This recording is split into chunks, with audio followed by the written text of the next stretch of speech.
While some people might see broken Yu-Gi-Oh cards as a pretty straightforward, this card has an insane effect, obviously it's broken, I see it a little bit differently because I think for a card to be broken, a lot of things have to go right.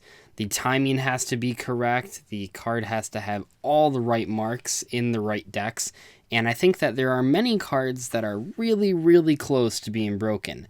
In today's video, I'm going to talk about 5 cards that I've thought about that I think are really close to being broken and that almost could have been really good contenders in modern Yu-Gi-Oh, although there was probably one or maybe two things that kept it from being successful. The first one that we're going to look at is Feast of the Wild level 5. Now this card was originally released in Duelist Alliance, a set that had Shaddolls and Burning Abyss and Stellar Knights, and it went under the radar for a lot of players, probably because its effect is so restrictive to what it can summon.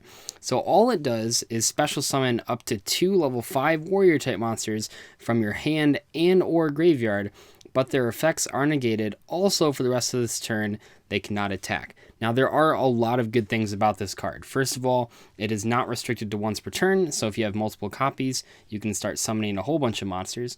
It is also a card that doesn't restrict you from where you're summoning them from or how many.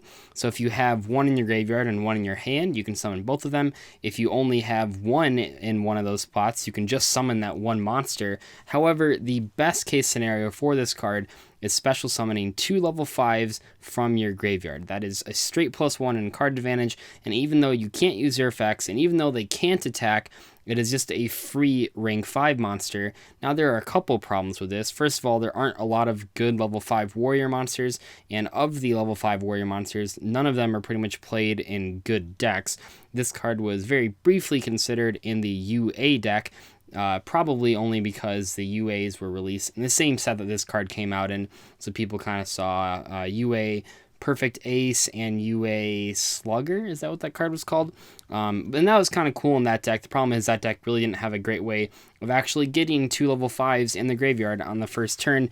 And like I said, you don't really want to be using this card to summon them from a hand. You almost always want to be grabbing them from the graveyard. So why do I think this card wasn't broken? Well, I mean, simply put, none of the level 5 warrior monsters are good enough to make this card worthwhile. I do think in a vacuum, this card is actually very powerful. A 1-card double Monster Reborn is really good, and even if you just look at it from a perspective of it being a 1-card rank 5, that still is very good. Now, rank 5s aren't the most powerful monsters in the game, especially when we compare them to rank 4s or even rank 6s or rank 7s, but they're still pretty good, and when you can summon them off of 1 card, they're very powerful. But what's really keeping this card back is the lack of good level 5 warrior monsters. However, I think if there's a deck release that has a bunch of those cards and can load the graveyard early on in the game, this card could be successful. But for now, it's just going to be left in the box of commons in your shoebox below your bed.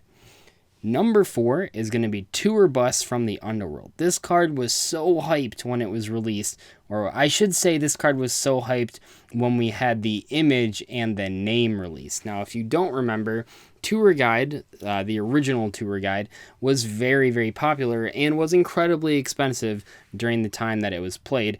And what happened was Konami revealed Tour Bus from the Underworld, just its artwork and name without the effect, and left it for speculation for weeks, and people started freaking out. Obviously, Tour Guide from the Underworld was like a $200 card per copy at the time that Tour Bus was announced, so people thought it was going to be incredible, and then we kind of got baited because this card does not do a lot. Konami actually pulled a similar stunt with Tardy Orc, although by that time people kind of realized that just because it's part of the tour guide sort of theme doesn't make it automatically good, and obviously Tardy Orc was much worse than Tour Bus. But Tour Bus wasn't really good because it doesn't do anything unless you already have Tour Guide. Now there are some fringe applications of this card, but really this card was only made to summon off of Tour Guide. The problem with that is that back when Tour Guide was played at 3, you were just playing 3 Tour Guide and 1 Sangan.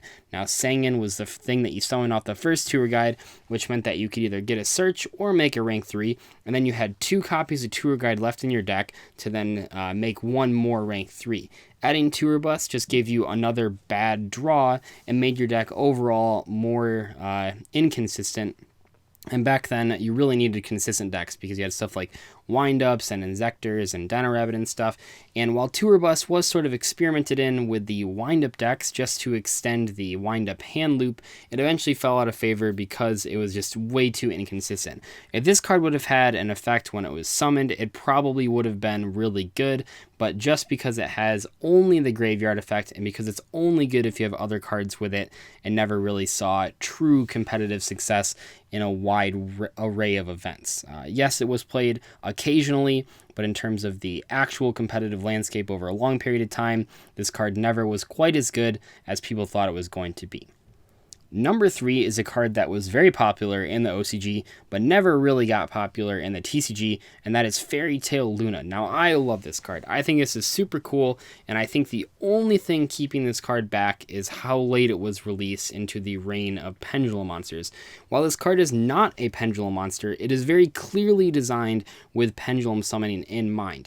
The basic play that you're doing here is you're normal summoning it to add a second copy of it to your hand, and then pendulum summoning the second copy from your hand.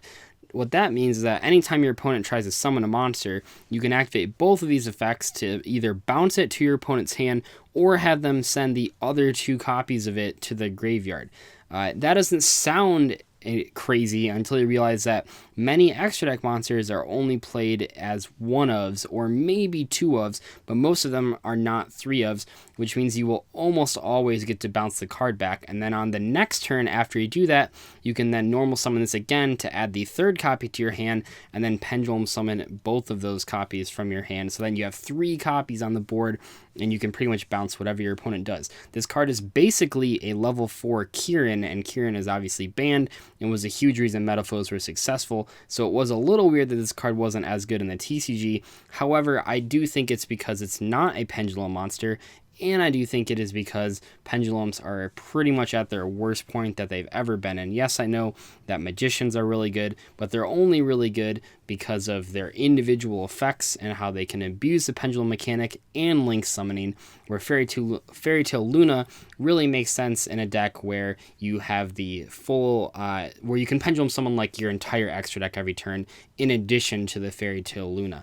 This card is pretty bad going second as well, which probably contributes to it not being very successful. But I think that with just the small change of actually making this card a pendulum monster or releasing this a very long time ago, this card would have been really good.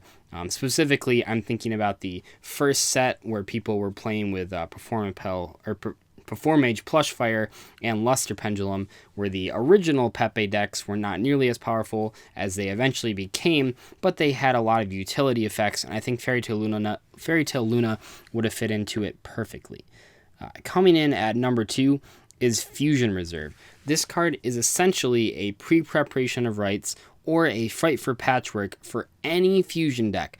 The only problem with this card, and I truly do mean the only problem with this card, is that it's a trap. Trap cards are incredibly slow, obviously, especially every year that we go along with Yu-Gi-Oh! Now, seems like traps are played less and less, and the only thing that I think is wrong with Fusion Reserve is that it's too slow. If this card was a spell card, it would be played in virtually every single fusion deck, maybe not the ones that don't take specific fusion materials, but almost all of them actually use that. I think the best deck that this would be in is obviously Fluffles, where it would basically just be extra copies of Fright for Patrick, although in the case of the TCG, it would be the only copies of Fright for Patrick, although a little worse because it still could not search Edge Imp Chain. But this card is really good. It's just so slow. It really is a shame that this card is just a trap card, because if it was a spell card, it would probably make a lot of fusion decks way more viable I don't think Konami would ever print a card like this for Fusions, although I'm not going to say it's completely unlikely just because they did make a very similar card for Rituals in pre-preparation of Rites, but we'll have to wait and see. Number 1 is a card that I felt was very, very hyped, unlike a lot of these ones on the list, and I'm kind of surprised that no one ever played it, and that is Rank Up Magic, the 7th one.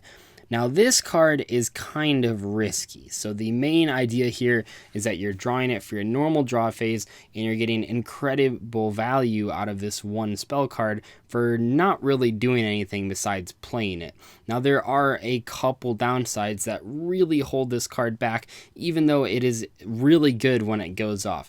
The first downside is that if you play this in a deck where you have any sort of draw power or deck thinning, you run the potential to dead draw this card, and it's because its effect only activates when you draw it for your normal draw. That really restricts it to decks that aren't playing like Allure of Darkness or any themed draw or Pot of Desires, obviously, and that probably keeps this card back.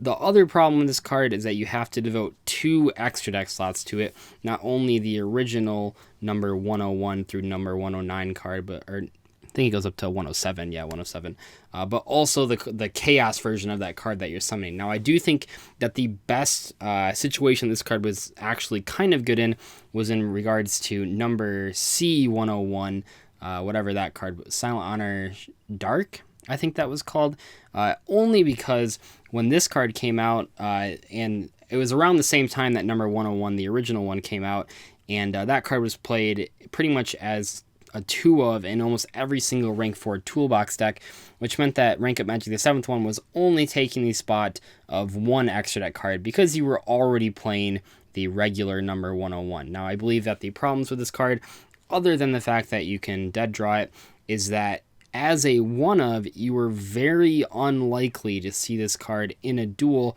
so you might as well just play cards that increase your consistency rather than playing sacky cards like this, even if they will win you a couple games. Now, I think one of the coolest applications for this card was in Sylvans, because they could actually stack it to the top of the deck if they drew it in their hand by using Sylvan Charity, but even that really didn't make any competitive impact. But this card is incredibly powerful, and if you think of it in terms of all you have to do is draw a card and then you just summon some of the best XYZ monsters in the game, it seems pretty insane, but over the course of a given tournament, you would probably only resolve it once or twice, if that.